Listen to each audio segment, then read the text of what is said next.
The shorter your sleep, the shorter your life. The decimation of sleep throughout industrialized nations is having a catastrophic impact on our health, our wellness, even the safety and the education of our children. It's a silent sleep loss epidemic, and it is fast becoming one of the greatest public health challenges that we face in the 21st century. The disruption of deep sleep is an underappreciated factor that is contributing to cognitive decline or memory decline in aging, and most recently we've discovered in Alzheimer's disease as well. There's a structure that sits on the left and the right side of your brain called the hippocampus. It's very good at receiving new memory files and then holding on to them. Yet in those people who are sleep deprived, we actually couldn't find any significant signal whatsoever. Without sleep, the memory circuits of the brain essentially become waterlogged, as it were, and you can't absorb new memories. We have since discovered that a lack of sleep will even erode the very fabric of biological life itself, your DNA genetic code.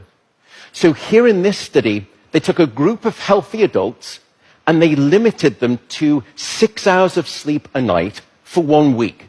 And then they measured the change in their gene activity profile relative to when those same individuals were getting a full 8 hours of sleep a night. And there were two critical findings. First, a sizable and significant 711 genes were distorted in their activity, caused by a lack of sleep. The second result was that about half of those genes were actually increased in their activity, genes associated with the promotion of tumors, genes associated with long-term chronic inflammation, and genes associated with stress, and as a consequence, cardiovascular disease. There is simply no aspect of your wellness that can retreat at the sign of sleep deprivation and get away unscathed. And at this point, you may be thinking, oh my goodness, how do I start to get better sleep? What are your tips for good sleep? The first is regularity. Go to bed at the same time, wake up at the same time. No matter whether it's the weekday or the weekend, regularity is king. And it will anchor your sleep and improve the quantity and the quality of that sleep. The second is keep it cool. Your body needs to drop its core temperature by about 2 to 3 degrees Fahrenheit to initiate sleep and then to stay asleep.